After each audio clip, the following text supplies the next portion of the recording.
So in this tutorial, I'll be showing you guys this wonderful indicator that I found.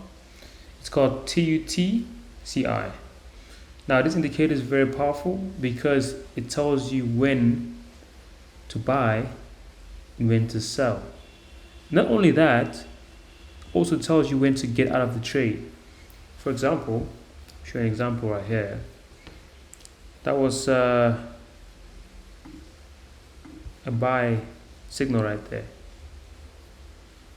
And here it says exit long. So you bought here, you got out here. Now we had a short trade, it says short, and you probably would have come out here.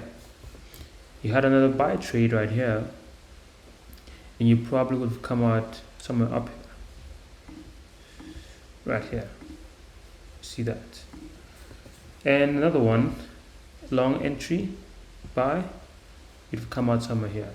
So this is one of those indicators where you can add it as a confluence to your strategy, but it works. It just needs confluences. Try it out. Let me know in the comment section below, and I'll see you in the next video.